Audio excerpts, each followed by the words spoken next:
은총이 많으신 하나님, 오늘 예배도 주님께서 함께하여 주심에 감사드립니다. 조금은 따뜻해진 날씨를 맞이합니다. 그 속에서 우리의 마음도 따뜻해지길 원합니다. 아이들의 마음 가운데 힘듦과 아픔이 있다면 그 마음 위로하여 주시고, 주님께서 어루만져 주셔서 아이들의 마음이 기쁨과 사랑으로 넘칠 수 있도록 주님 함께하여 주시옵소서.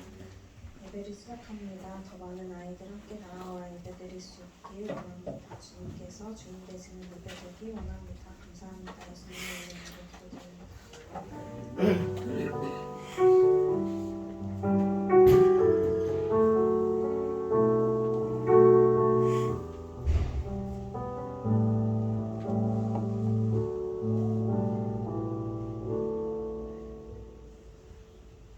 오늘 말씀은 사도행전 9장 1절에서 5절입니다. 제가 댓글에서 읽겠습니다. 사울이 주의 제자들에 대하여 여전히 미역과 설비가 등등하여 대제사장에게 가서 다메섹 여러 회당에 가져갈 공론을 청하니, 이는 만일 그 도를 따르는 사람을 만나면 남녀를 막론하고 결박하여 예루살렘으로 잡아오려 합니다. 사울이 길을 가다가 다메섹에 가까이 이르더니 호련히 하늘로부터 빛이 그를 둘러 비추는지라. 땅에 엎드러져 들으매 소리가 있어 이르시되, 사울아 사울아 내가 어찌하여 나를 박해하느냐 하시거늘, 대답하되 주여 누구시니까? 이르시되 나는 내가 박해하는 예수라. 이삭 전도사님 나오셔서 말씀 전해주시겠습니다. 오늘도 이 자리 가운데 오신 여러분을 환영합니다. 오늘은 설교 전에 질문이 아니라 한 가지 이야기를 하려고 해요. 이제 이 사람은 이제 모태신앙인데 교회를 계속해서 다니다가 20살에 한 3개월, 4개월 그 정도를 교회를 나가지 않았대요. 이제 교회를 나가지 않았는데 이제 그때 그 사람이 느낀 게 뭐냐면은, 지금이 예배 시간인데 지금 나 뭐하지? 하면서 느끼는 그런 자괴감과 또 공허함 그런 것이었습니다. 이 사람이 3, 4개월 교회를 나가지 않았다 했잖아요. 그런데 이 사람이 다시 교회에 나오게 된 계기가 있었어요. 뭐였냐면, 어떤 한 사람이 계속해서 이 사람한테 전화를 해주었다고 해요. 3, 4개월 되는 시간 동안 계속해서 전화를 해주었다는 건데, 그래서 이제 용기를 내가지고 이 사람이 교회에 갔어요. 갔는데 교회 앞에 가니까 내가 6개월간 안 나갔는데 사람들이 나를 보고 욕하는 거 아니야? 내가 다시 나와도 될까? 이런 생각이 들었대요. 그래가지고 교회 앞까지 갔는데 다시 몇 번을 계속해서 돌아가기를 반복했다고 합니다. 그런데 이렇게 계속해서 반복하다가 교회 앞에를 갔는데 그 전화를 해줬던 사람을 그 앞에서 만난 거예요. 근데 이 사람한테 전화로 갈게요 하고서 몇 번을 안 가고 막 그러니까 당연히 이 사람을 만났을 때 화를 낼 줄 알았어요. 이 사람은 이제 몇 개월간 이제 계속해서 연락하고 나오겠다 하고 그랬는데 개무시를 한 거죠. 결국 안 나갔으니까. 그래서 이 사람이 화를 낼 줄 알았는데 이 사람이 이렇게 말을 했어요. 이 생각과는 전혀 다르게 너무 웃으면서 너무 잘났다고 손을 잡으면서 이제 반겨주는 거예요. 이 사람의 모습을 보고서 다시 교회를 나오고 다시 잘 정착하면서 하나님을 믿고 또 교회를 다시 다니기 시작했다고 해요. 나중에 이 기도를 해주고 전화를 해준 사람한테 물어보니까 이 사람은 너를 위해서 계속해서 너가 안 나오니까 너를 위해서 계속해서 기도를 하고 있었다라고 합니다. 이 기도 덕분에 이제 이 사람이 교회에 나가게 되고 또 다시 하나님을 믿을 수 있게 되었어요.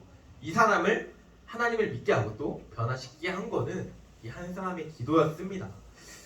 이 한 사람의 기도가 이 우리의 마음을, 사람을 바꿀 수 있습니다. 이 사람은 이 교회에 나가지 않았다가 다시 나오게 된 사람은 전사님이 노코멘트하고 나중에 알려드리도록 하겠습니다. 네, 이제 오늘 본문에 들어갈 건데 성경에서 교회를 핍박하던 대표적인 사람을 하면은 누가 떠오르나요? 아마 많은 사람들이 변화되기 전에 바울을 말할 것 같아요.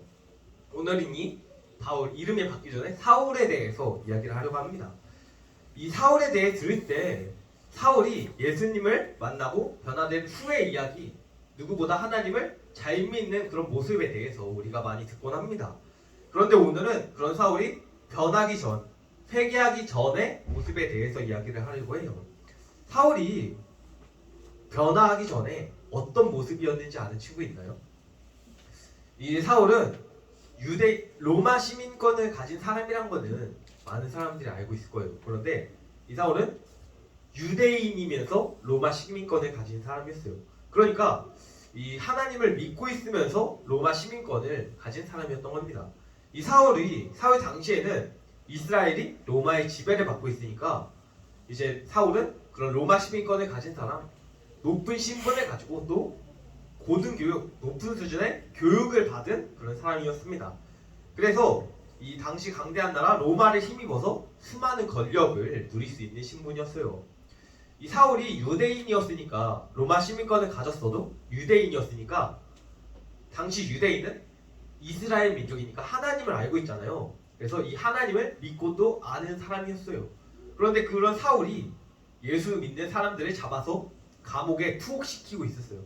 이제 체포하고 투옥시키는데 이 체포하고 투옥시키면은 어떻게 되냐면은 당시에는 채찍을 엄청나게 계속해서 맞게 되는 그런 상황이었어요. 이 사람을 잡는데 얼마나 진심이었냐면은 예루살렘에서 다메섹까지 가려고 하는데 왜 가냐면은 예수 믿는 사람들을 잡아가려고 이제 이 거리까지 가려고 합니다. 그래서 이 가는 길에 사람들을 잡아가야 되니까 대제사장에게 공문을 받고 쓰고 허락을 받으려고 했어요. 이 예루살렘에서 다메섹까지 사람들을 잡으려고 했다고 했잖아요. 그런데 이 거리가 어떻게 되냐면은 230km라고 해요. 잘 상상이 가지가 않죠. 쉽게 말해서 서울에서 강릉까지 이 사람들을 잡으려고 걸어 다녔다라고 이렇게 말을 한 정도입니다. 그만큼 이제 사울이 예수 믿는 사람들을 잡는데 진심이었다는 거예요. 이 유대인인 사울은 하나님을 믿고 있었다고 이렇게 말했는데 이런 사울이 예수 믿는 사람들을 보면은 어떻게 생각을 했을까요? 사울은 하나님을 믿는데 예수님을 믿진 않았잖아요. 그래가지고 다른 유대인처럼 사람이면서 하나님의 아들이라고 하는 예수 믿는 사람들을 그리고 예수를 이단이라고 생각하지 않았을까요? 이 사울은 스데반에게 돌 던진 그런 종교 지도자일까 다를 바가 없는 사람이었어요. 더군다나 이제 누구보다 열심인 사울이 예수 믿는 사람들을 핍박하는데 열심인 사울이 이 악명이 다메섹까지 230km 떨어진 다메섹까지 퍼져 있다고 해요. 이런 사울이 변화된 전환점이 한 사건이 있었어요. 어떤 사건이었냐면 다메섹으로 가는 길에 이런 일이 일어나게 되는데 다메섹으로 가는 중에 하늘에서 갑자기 사울을 향해서 빛이 둘러싸기 시작했다고 해요. 이게 갑자기 가고 있는데 빛이 둘러싸이게 되면은 놀라게 되잖아요. 그래서 사울도 너무 깜짝 놀라서 넘어지게 되어요. 그리고 이 빛에서 하나의 음성이 들려오기 시작하는데 이렇게 말했다고 합니다. 사울아 사울아 너가 어찌하여 나를 박해하느냐. 사울이 누구냐고 물으니까 나는 내가 박해하는 예수다. 너는 일어나서 성 안으로 들어가고 너가 해야 할 일을 알려줄 사람이 있을 거다 라고 이렇게 말합니다. 이 일이 쓴 후에 이 빛을 본 후에 음성을 들은 후에 사울은 눈이 보이지 않게 되었어요. 눈이 보이지 않게 되었는데 이제 사흘 동안 식음을 전폐했다고 해요. 사흘 동안 눈이 안 보인 것도 문제인데 식음을 전폐한 이유가 무엇일까요? 내가 지금까지 사울이 유대인으로서 배워왔고 또 믿어왔고 내가 행해왔던 열심을 했던 예수 믿는 사람들을 잡는 그런 일들에 대한 그런 행위에 대한 회의가 일어나지 않았을까요? 사울은 내가 그동안 무시했던 그 예수 믿는 사람들이 잡아왔던 예수 믿는 사람들이 했던 말이 사실이라는 거에 대해서 큰 충격을 받았을 거예요. 이 모든 게 사울이 예수님을 만나는 게 모든 게 하나님의 계획하시오면인데 이 하나님은 다메섹의 아나니아라는 사람에게 이렇게 말합니다. 너가 사울을 찾아가서 사울이 기도하고 있는데 너가 사울을 찾아가라. 그런데 이 다메섹에까지 사울에 대한 악명이 퍼져 있잖아요. 이 사람이 예수 믿는 사람을 핍박하고 잡아다가 감옥에 투옥시키는 사람이라는 게 알려져 있잖아요. 그래서 당연히 아나니아도 이 사울을 찾아가면은 내가 감옥에 갇히게 되고 또 채찍을 맞게 되는 게 뻔한데 내가 이 사람을 찾아가야 되니까 하나님에게 물어요. 그런데 하나님이 아나니아에게 이렇게 말합니다. 너가 사울에게 가라. 사울은 내가 이방 사람들과 여러 왕과 이스라엘 백성 앞에서 나의 이름을 전하도록 선택된 나의 도구다. 그가 내 이름을 위해 얼마나 많은 고난을 받아야 할지를 내가 사울에게 보여주겠다. 결국 아나니아는 하나님의 이 말을 듣고서 사울에게 기도를 해주는데요. 이 하나님의 명령을 받고 간 아나니아는 이제 기도를 하는데 사울이 시력이 다시 회복되고요. 그리고 성령으로 충만하게 하려고 하나님이 아나니아를 이렇게 사울에게 보냈습니다. 사울은 본래 예수 믿는 사람들을 잡아다 감옥에 넣는 사람이었잖아요. 그런데 이 사울이 빛에 둘러싸여서 예수님을 만나서 변화되었습니다. 하나님은 이 사울을 통해서 이방인을 향한 선교의 계획을 이루려고 해요. 현대에 많은 사람들이 이런 말을 하곤 하잖아요. 이제 친구한테 배신당하거나 그런 일들이 당하면은 사람은 고쳐 쓰는 게 아니다. 막 이런 말을 많이 하곤 하잖아요. 이 말처럼 사람의 본성은 쉽게 바뀌지 않고 또 쉽게 믿기 힘들어요. 하지만 하나님을 믿는 사람들은 이제 하나님을 만나면은 변화가 일어나게 됩니다. 이 예수 믿는 사람들이 잡아 감옥에 투옥시킨 누구보다 열심히 사울이 변화된 것처럼 예수님을 믿는 사람에게는 변화가 일어나게 되어요. 이 변화는 이제 우리의 중심을 변화시키게 되는데 예수님을 만나기 전에 이전은 내가 중심이 되었다면은 이 예수님을 만난 후에는 예수님이 하나님이 우선이 되는 삶으로 변화되는 것입니다. 저번 주에 예수님을 제대로 만나야 된다. 예수님을 제대로 만나면은 먼저 나에게 변화가 일어난다. 이렇게 말을 했습니다. 이 사울처럼 예수 믿는 사람을 감옥에 가다가 또 누구보다 열심히 사람이 사울이 변했던 것처럼 예수님을 만나면은 우리도 이 중심이 바뀌어서 변화할 수 있습니다. 누가 어떻게 변화될지는 우리는 몰라요. 오직 하나님만이 아시는데 그저 하나님을 만나고 그 한 번의 제대로 된 만남을 통해서 내 인생을 바꾸는 전환점이 되어야 합니다. 하나님을 알기만 해서는 안 되고 하나님을 제대로 만나야 돼요. 그 단 한 번의 강렬한 만남이 사울을 바꾼 것처럼 그 만남이 우리 안에도 일어나야 합니다. 이 만남이 일어나면은 내 안에 중심에 예수님이 들어오게 되는데 이 변화가 일어난 사울이 나중에 이런 말을 하곤 해요. 갈라디아서 2장 20절에 사울이 이렇게 말합니다. 전사님이 읽어줄게요. 내가 그리스도와 함께 십자가에 못 박혔나니 그런즉 이제는 내가 사는 것이 아니요 오직 내 안에 그리스도께서 사시는 것이라. 이제 내가 육체 가운데 사는 것은 나를 사랑하사 나를 위하여 자기 자신을 버리신 하나님의 아들을 믿는 믿음 안에서 사는 것이라. 이 변화는 내가 하는 것이 아니라 하나님이 하시는 거예요. 사람이 스스로 바뀔 수는 없고 하나님이 나를 바꾸실 수 있습니다. 예수님을 제대로 만나면은 아까 읽었던 말씀처럼 예수님이 내 안에 살게 되어요. 내 안에 있는 예수님을 믿는 그 믿음 안에서 우리가 살아가는 것입니다. 이 누구보다 예수님을 믿던 자를 핍박하던 사울이 변화했던 것처럼 사울의 변화처럼 이 변화가 일어나기 위해서는 내 안에 예수님을 모셔야 합니다. 이 사울이 변화시킨 단 한 번의 강렬한 만남처럼 우리도 예수님을 제대로 만나서 우리의 삶 속에서 하나님을 의지해야 합니다. 우리의 삶 속에서 일어나는 문제들이 많이 있죠. 친구관계, 가족관계, 또 공부나 진로나 그런 수많은 순간들 속에서 우리는 크고 작은 어려움들을 겪곤 해요. 그런 어려움들 속에서 내 삶에서 이런 문제들이 닥쳐올 때 우리들이 정말로 그 하나님을 찾고 의지할 수 있기를 원합니다. 이 5만 번 응답받은 뮬러의 기도 비밀이라는 책이 있어요.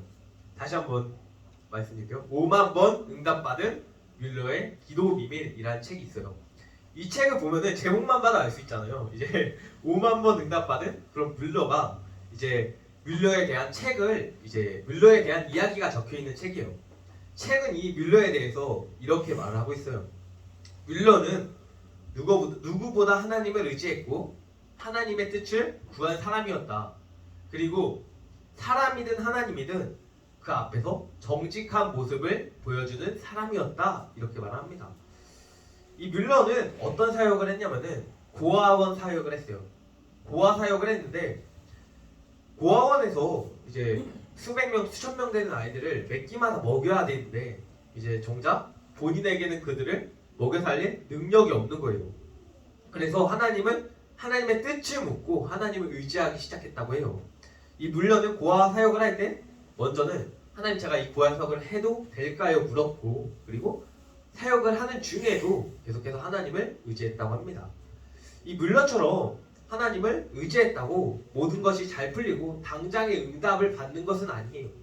그 기도의 때에 따라 하나님의 때에 따라 그 기도 응답의 순간들이 달라질 수 있습니다.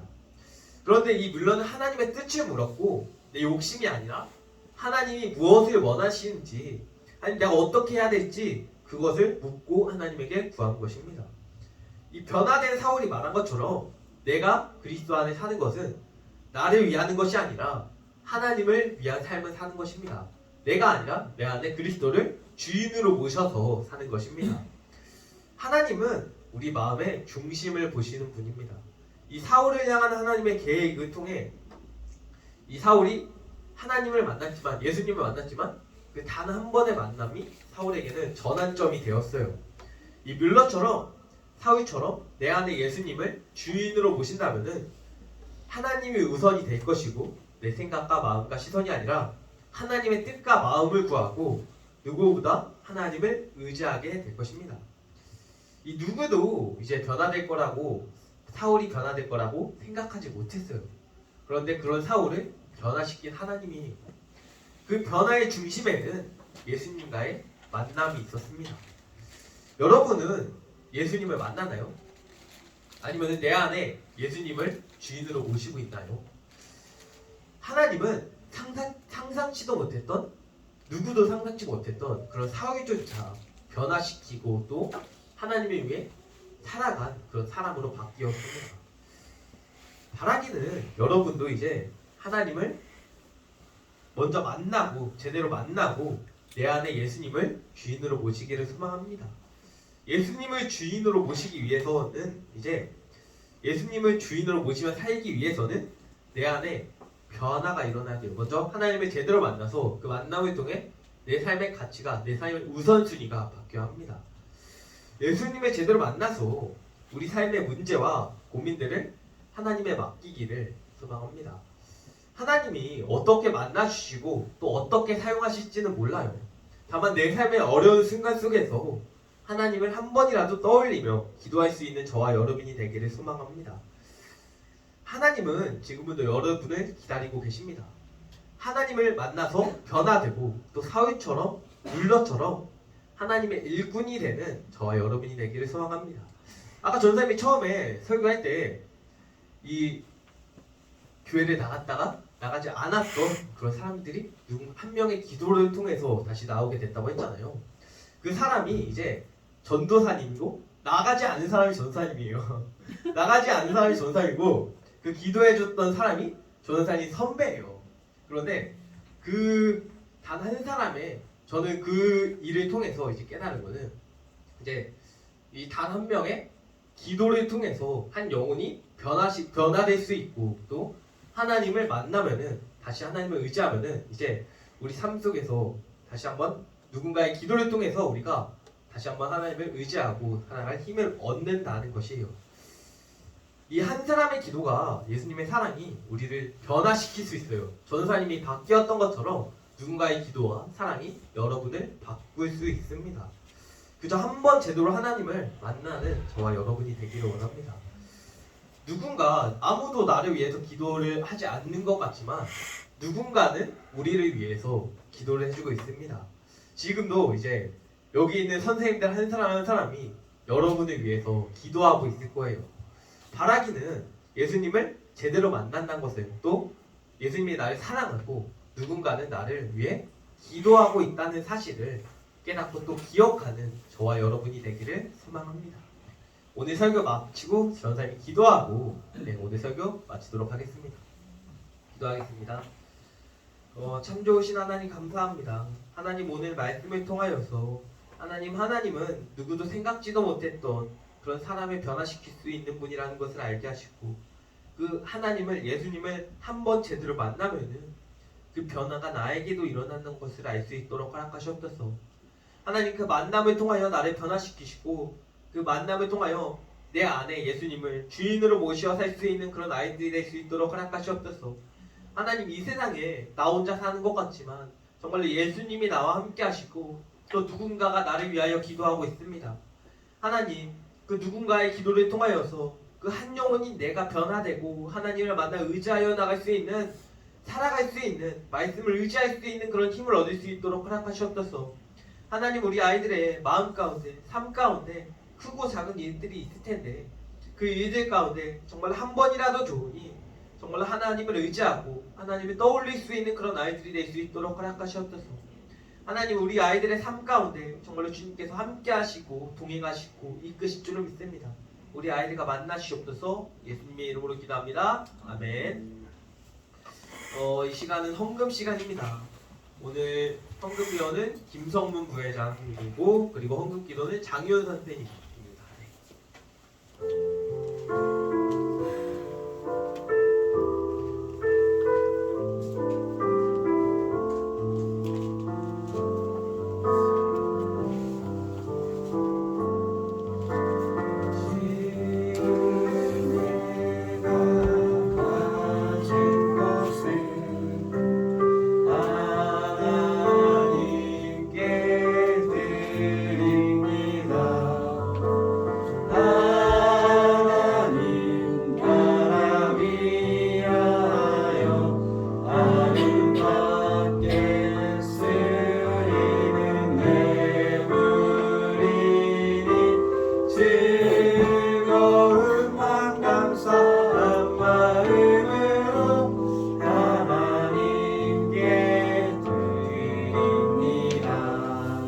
예물을 위해서 장미호 선생님이 기도해 주시겠습니다.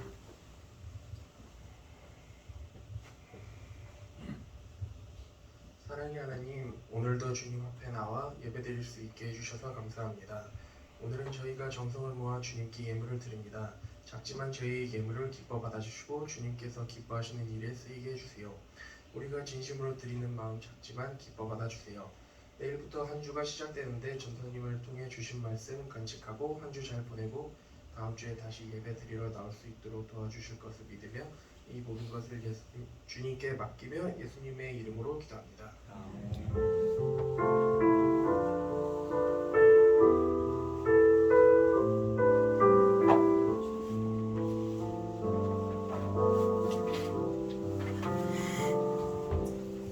이 시간 광고 시간입니다. 옆사람과 함께 인사해볼까요?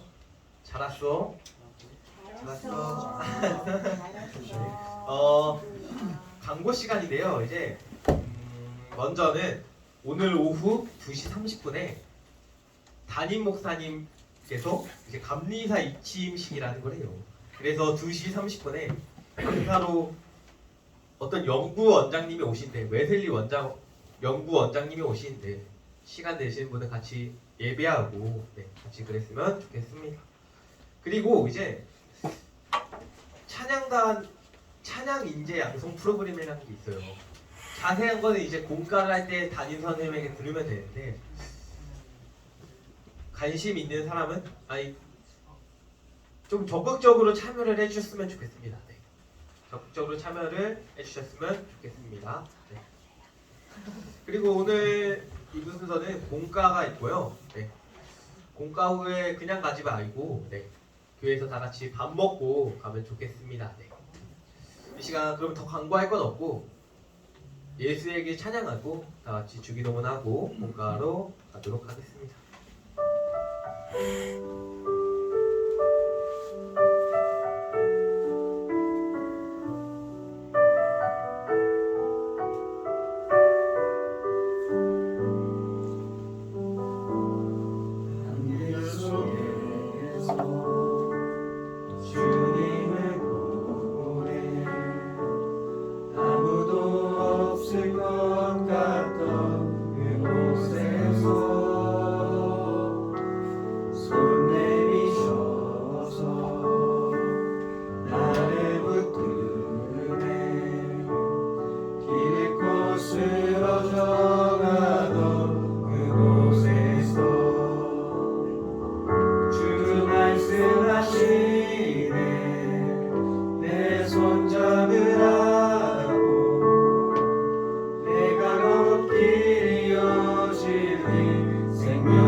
계시는 우리 아버지여 이름이 거룩히 여김을 받으시오며 나라가 이루어지며 뜻이 하늘에서 이루어진 것 같이 땅에서도 이루어지리이다.